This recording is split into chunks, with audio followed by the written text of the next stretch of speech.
And so, to this week's challenge. Yes, which, I have to say, was a mammoth task for both of us, with a very musical theme. Yes, and theme being the operative word. Yes. Let's face it, we don't have a very good track record when it comes to music challenges. Remember the Pop Star Challenge, Suze? Yes. Pushing me away. And the Orchestra Challenge. Run! It's gonna blow! Yeah, except this time the stakes are about 1 million times higher. Yeah, about a gazillion, willion, dillion, whatever times higher, because we were challenged with writing a brand new theme tune for the Gadget Show. Yes, one to replace the theme tune that you know and love. No pressure there then, eh? This was going to be a huge task. Over the past 7 years, we've had 6 different graphics title sequences, but only one theme tune. But it's time for a change. Our mission was to create a brand new theme tune and use consumer tech to do it.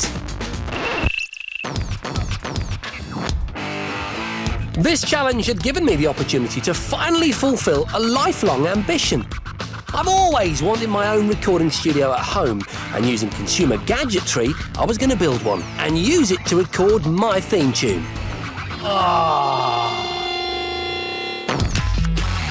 While Jason was planning an impressive home studio, I decided to take a very different approach.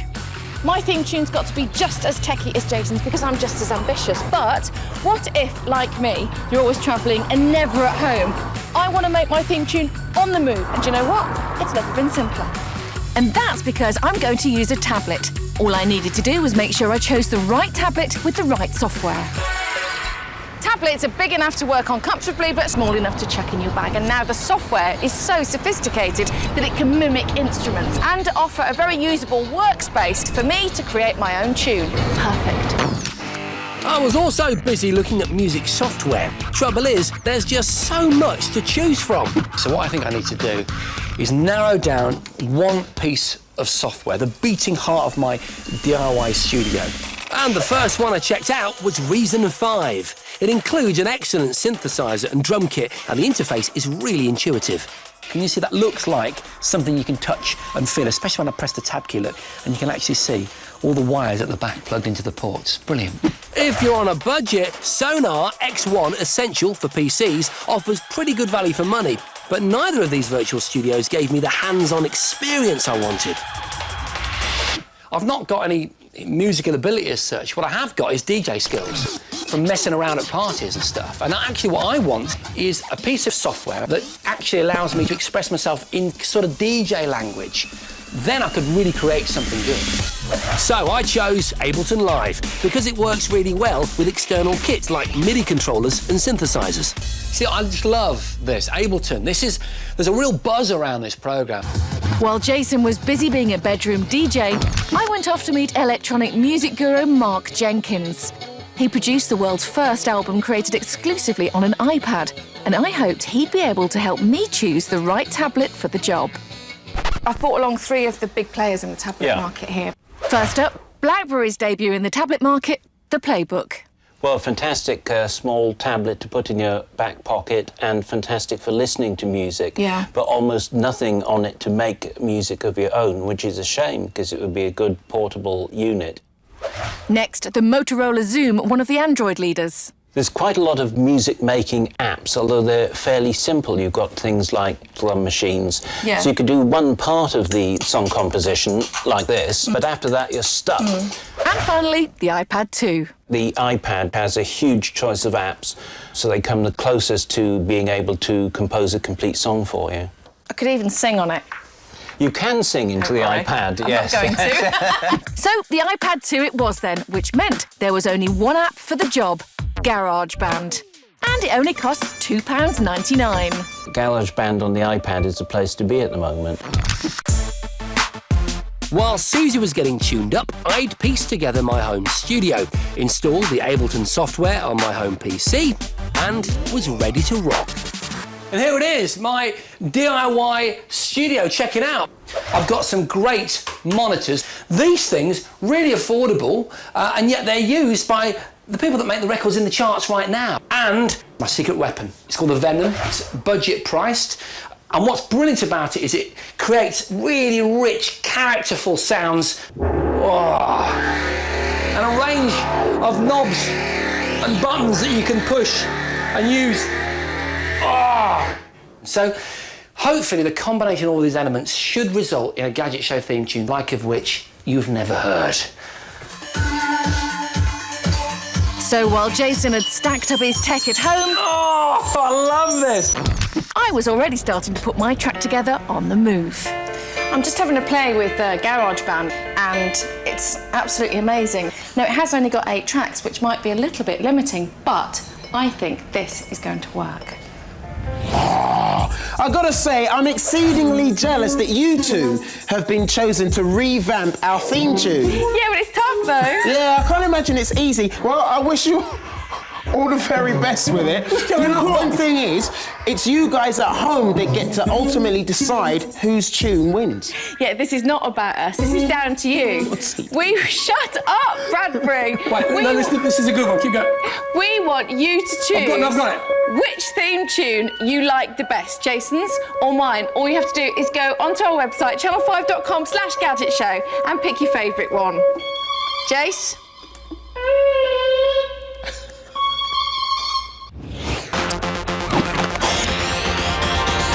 Welcome back. Now I want to talk to you about wetsuits. Admittedly not something I personally use on a regular basis, but the technology that's packed into them is staggering. So, in the name of gadget testing, I headed off to Cornwall with the intention of catching some waves and finding out which one's best.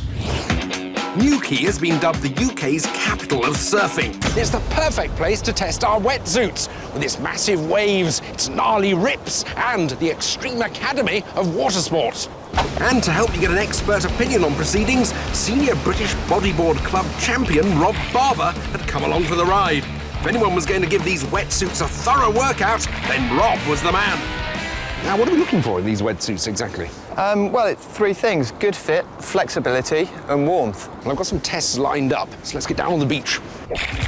I'd chosen 3 of the latest wetsuits to test, 1 each for me and 1 each for Rob. The Rip Curl Flash Bomb, a revolutionary quick-dry wetsuit with stitchless seam technology. The O'Neill Psycho 2, the latest in O'Neill's range, celebrated for its fit and flexibility. And the XL Drylock, XL's latest suit famed for its heat-retaining properties. But while Rob slipped into them like an eel, Okay, I'm done. for me, getting into them was a challenge in itself. Oh! I think we're going to be here all day! There's a hole in there. The sun's going down. And I haven't even started to reach for the zip. Carbs reserves. Well done. So, after a fair amount of floundering, we were ready for the first test. Flexibility. Rob was going to get me prepped for our bodyboarding lesson with a warm-up. All that bending, stretching, flexing, and in my case, falling over, would give us a clear idea of which suits had the most give and which weren't flexible at all. First up, the Rip Curl Flash Bomb. Now, this Rip Curl's made out of something called E3, which is a very stretchy version of neoprene. Does it feel very stretchy to you? Yeah, I think E3 is the stretchiest neoprene that I've ever used. So, yeah, I'm really impressed with it. Limbered up, it was onto the Psycho 2, where I noticed an immediate difference in my movements. She feels rather more restrictive to me with this sort of back zip and this neck thing. It's definitely got tighter wrist and ankle seals, which will certainly stop the water flushing in. Finally, the XL Drylock, which features pre-bent knee and elbow pads for ease of movement. I mean, they're quite good, actually. They do seem to be helping, are they? Yeah, definitely. You can feel the flex much easier through the back of the knee panel. With no zip on the back, you not only get extra stretch through the lumbar panel and between your shoulder blades, but you also don't get the nasty drip that you get down the back of the wetsuit sometimes when you're duck diving and paddling out. But despite the XL's features, the Rip Curl Flash Bomb just couldn't be beaten for stretchiness. But the real test was to see how warm the wetsuits would keep us in the water. We'd lined up a thermal imaging camera on the beach, which took recordings of our temperatures before and after a session in the water. Thing coming. With the waves crashing against me, the Rip Curl Flash Bomb was performing admirably. It has a fleece polypro lining designed for quick drying, but it also was keeping me comfy and warm. Feels good in the water. Yeah. Pressure on your legs. Do you notice it when you're kicking? Yeah, it's really good. Certainly keeping very dry and cosy in here. Where's a wave? Go, John! Go! Under Rob's expert guidance, I managed to catch a wave back to the shore, ready for our temperature readings. And we were amazed to see that the temperature of the flash bomb had only dropped by 5 degrees. With my confidence increasing, I set off in the O'Neill Psycho 2, which relies upon a double fluid seam weld to hold the suit together. No stitching means no tiny holes in the suit, and hence no leaks. Supposedly. Water down my neck straight away. Oh, nice. Hooray! Despite the leaky back, the front of the O'Neill was proving a revelation. The chest panel in the suit has air bubbles locked into it, which trap in warmth and help insulate the suit. And as we stepped out of the water, fell out of the water, our temperature was identical to the flash bombs, despite us being a degree hotter when we set out for the lesson. With time running out, it was time to put the XL dry lock through its paces. Bizarrely enough, the lining in this wetsuit is infused with heat-retaining bamboo charcoal for added warmth. I'm actually feeling very warm in here. Yeah. I guess it's down to the bamboo and charcoal layers. The suit also has a layer of hydrophobic fibres woven into the lining, which encourages water to run off the suit, keeping it lighter in the water. Away! So, with the waves crashing round me, it was time for one last ride to the shore, and it was a belter. Great! This is brilliant! Way! And with the XL coming out of the water at 15 degrees centigrade, it was clear that all 3 suits had managed to keep us just as warm as each other. So, on to the G ratings. With a respectable 3 Gs, it's the O'Neill Psycho 2, a great-fitting suit with good all-round features. It was slightly let down by its leaky back zip.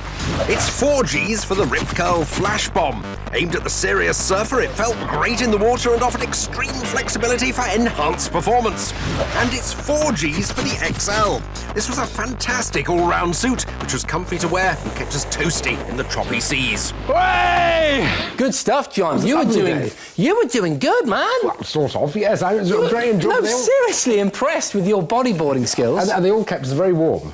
Yeah, well, that's the important thing. I did notice there wasn't much in it temperature-wise, was there? But this is very flexible. I know what the guy means. You know, for adrenaline sports, I can see why this is possibly the one to go for. Well, for the enthusiast, but I think this XL is really brilliant as an all-rounder. And another thing, for a novice like me, it was the easiest of the 3 to get in and out of. Yeah, that can't be overstated. It's actually exhausting getting in and out of a wetsuit, especially when you've been messing around the sea. OK, now it's time to join Polly, who sadly isn't in Rotherham. She is in Germany. It might look a bit like a school science lab, but the Robot Innovation Centre in the German city of Bremen has invented some of the smartest machines in the world. And I'd come here to see 3 of the very latest designs from the DFKI team. Robots created to boldly go to locations humans would struggle to get to. First up was Asgard, a robot that I'd been told had reinvented the wheel. OK, let's see how this works. What makes Asgard so innovative is the way it moves. It's almost like taking the dog for a walk.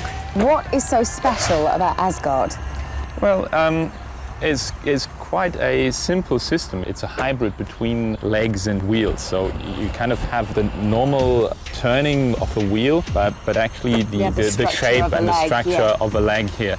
And what that allows you to do is actually get over any sorts of terrain quite easily without having complex mechanics in order to do that. Asgard is now being developed to work autonomously, so it'll independently decide how and where to move without my help. Do you know what? That is so impressive. And it'll be able to monitor its surroundings, so it could be an ideal security guard in remote areas or a search vehicle finding survivors in disaster zones.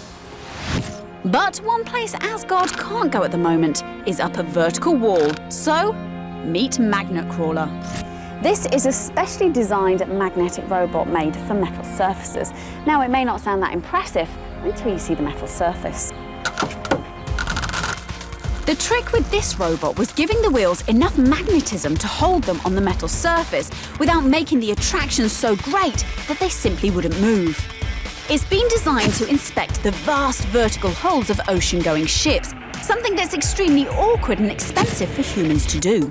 But during the ship surveying process, it should be as easy to use as a hammer or like a screwdriver. Now, scientists want to give the robot a brain so it can work autonomously, mapping out the areas it's inspected and sending pictures back to a human controller. So, a practical robot that could save companies a lot of time and a lot of money. Plus, it looks pretty cool. From a robot designed to be used on the sea to one built for outer space. This is the surface of Mars, replicated in a huge laboratory. It's a testbed for a mind-blowing robot, one of the most awe-inspiring that I've ever seen. Watching it like this, it's almost like watching a living, breathing thing. It's astonishing. The magnificent space climber was designed to explore the surface of alien planets. Unlike the other two robots, this one is autonomous, so it could walk the surface of Mars or the Moon without any human intervention. Look at each joint moving independently. It's fascinating. Each leg is effectively an independent computer, kept in check by a central brain. The space climber can also negotiate obstacles by mapping out the landscape using its visual and laser eyesight.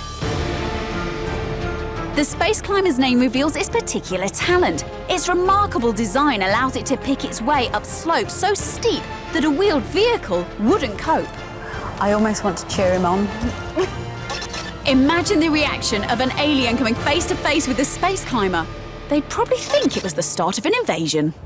I love seeing stuff like that. Developers and researchers using biomimetics to develop their robots so they move the way animals do. Organically. I can't believe that we're actually witnessing this incredible stage in history. I've got something else for you to see right now, right here. I mean, check him out. His name is Wormbot. It was created by Dr. Jordan Boyle from Leeds University. It took a year to make, and the model for Wormbot are nematodes, very, very, very tiny worms that feed on organisms and have only 302 neurons per worm, which is, in developmental terms, I'm told, very, very small amount of neurons. And so this model is attempting to emulate a subset of those neurons.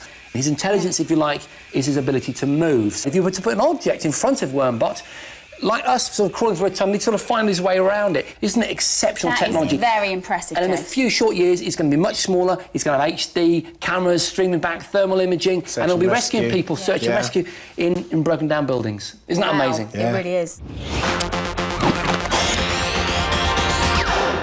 Welcome back, and congratulations, you've made it in time to see my big part of the show, and for that, I thank you. We are talking top 5, and in this day of identity theft, when unscrupulous people are willing to sift through your bins to find that all-important paperwork, this is a very important top 5. In fact, if you know of someone who isn't watching the Gadget Show right now, give them a call and tell them to turn over and watch.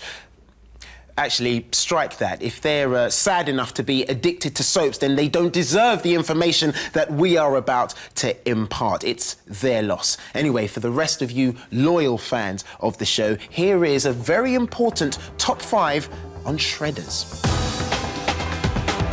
More than 1.8 million of us fall victim to identity crime every year, and the loss of standard household documents like credit card or bank statements can cause serious financial misery.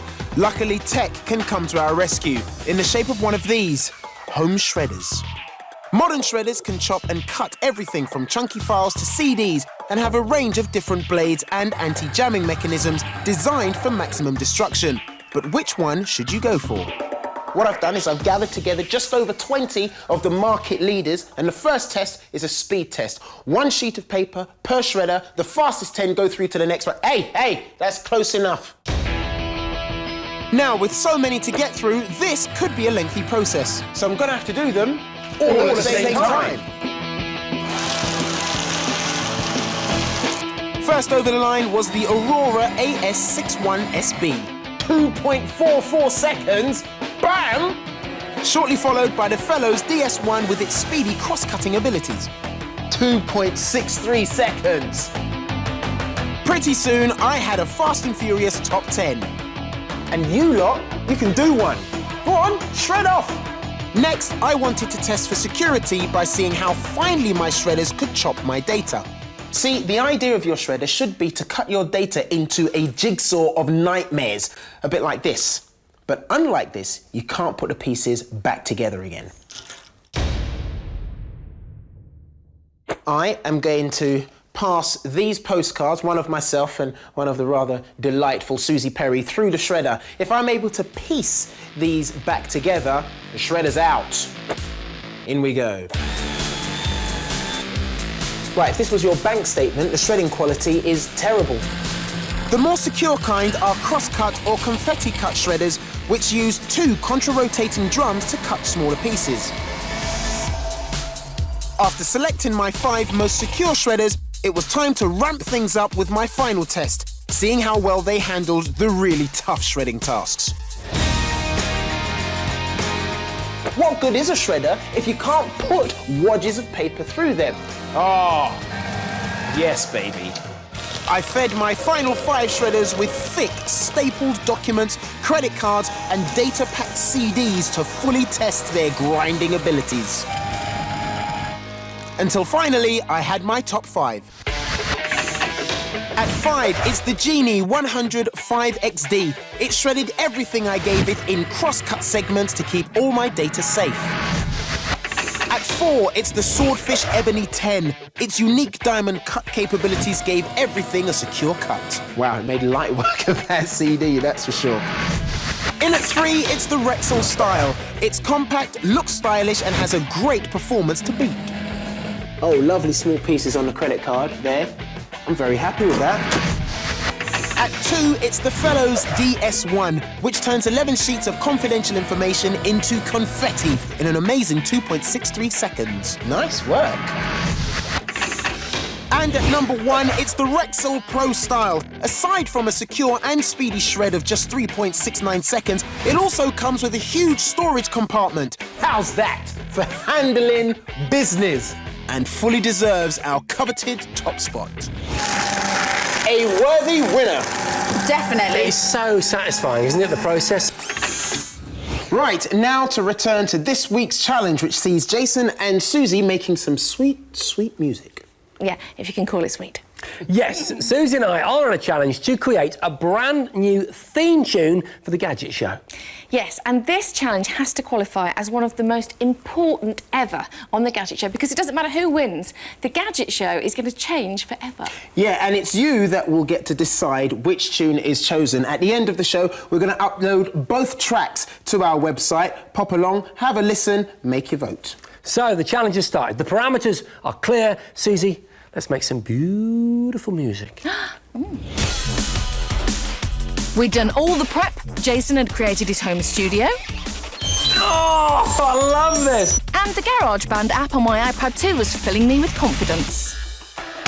I've got a chance. I've got a chance. Now we had to create our new Gadget Show theme tunes. It really was time to face the music, and time for me to reveal my secret weapon.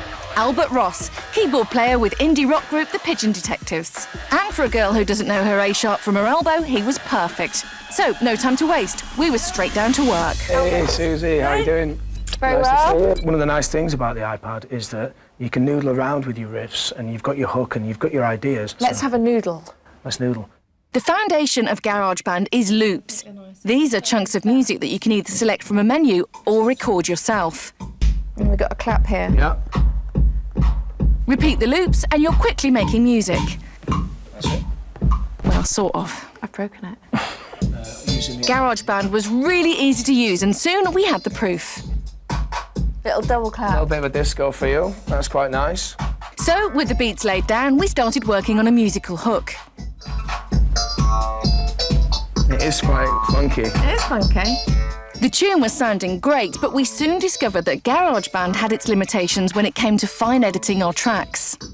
Is this going to be a struggle for us? We might have to rely more heavily on a fantastic hook rather than very sophisticated production techniques. Pressure. But while Suzi was lost in loops, I was dialed into my home studio and ready to pull out all the stops. The horn. I like the foghorn. Yeah.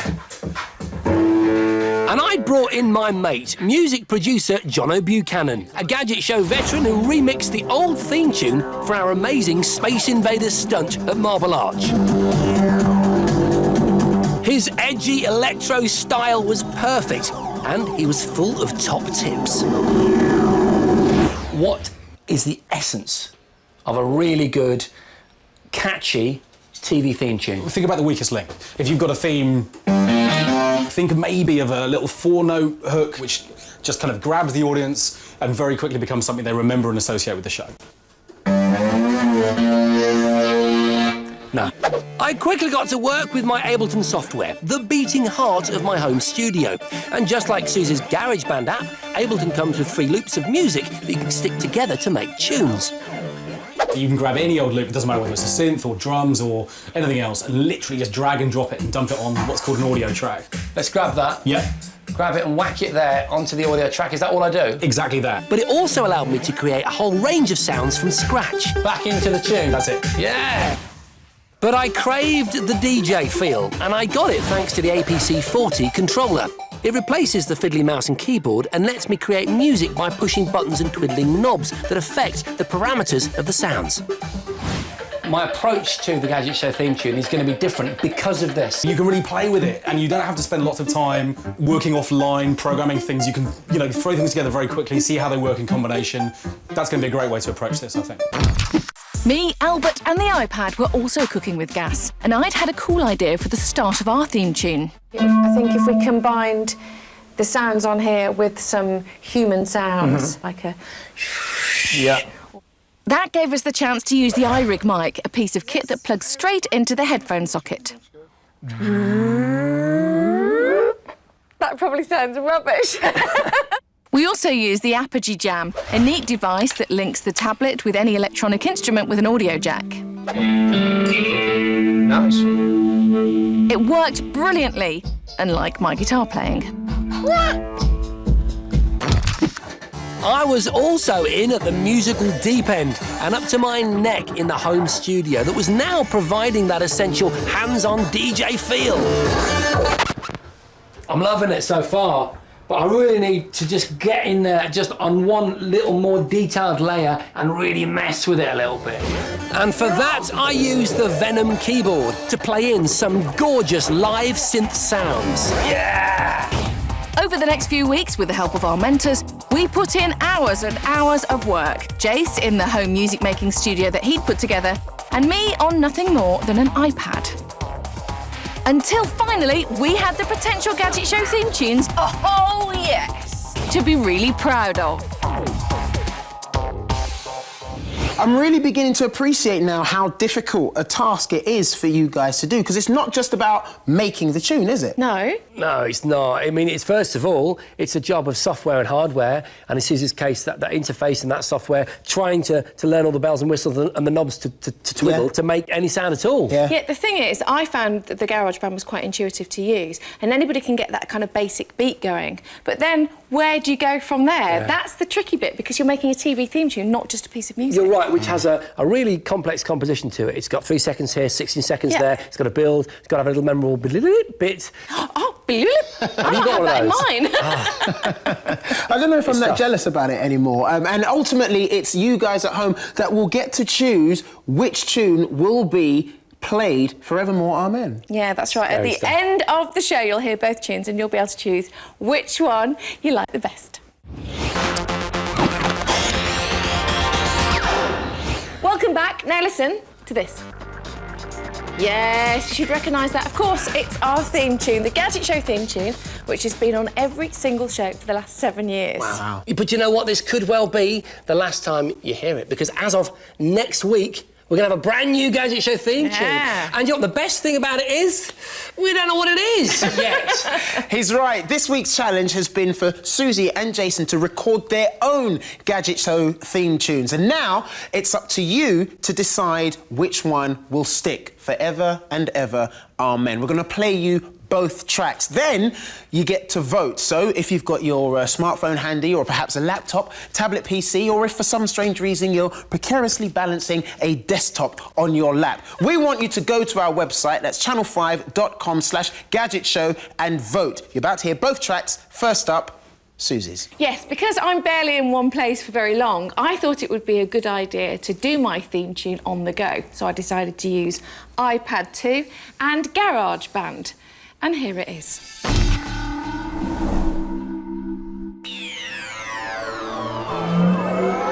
we go.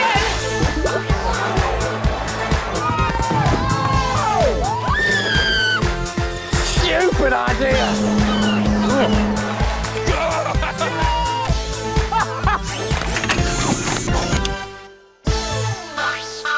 Was that you? Was that you? That was you, wasn't it? I like it. Really good. It's got a real groove on it. Yeah, it has. And it's got a little bit of Cougar Hampton in it, you know? Oh! The Cougar from Wolverhampton. I like that. Little Cougar Hampton bit at the end. Beautiful. Really good. Really good. Thank you. Okay, so you've heard Suzi's. Next up is the track composed by Mr. Bradbury.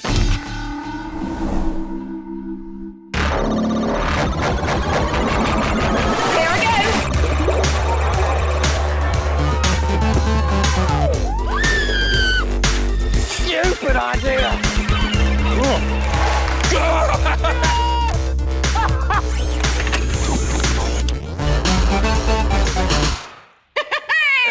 Guys, and what can I say? I'm really impressed with both your efforts. They sound fantastic. Do you know what? That is the first time that we've both heard them. Genuinely. Actually, they're not that dissimilar. No, they're not. They're quite digital, aren't they? They're quite we had the same funky. kind of feeling about it, didn't we? You know, what I find amazing is that the technology available now in your average high street for not a lot of money, you know, can enable people with not much musical ability to actually do something half decent, which is incredible. In my eyes, you're both winners. Oh, thanks, Do you know what I mean? Uncle Otis. Uncle Otis. Really Thanks, good. Uncle Dealey. It's not my opinion that counts. It is, of course, yours, because we're asking you to vote. You've heard both tracks now. You can decide which one becomes the theme tune and is played ad infinitum. So, visit our website. It is channel5.com/Gadget Show. Play them both again if you want to, and then cast your vote. We'll be collating the votes over the next 6 days and announcing the winner at the very beginning of next week's show. Guys, you nervous? Very nervous. Yeah, I'm quite nervous about it as well, but I think, you know, both of them stand up as a theme tune, so we're going to have a good theme tune that we wrote ourselves, which is exciting, that's what matters. isn't it? We have got no more time tonight, so until next time with our new theme tune. See you next time. See ya.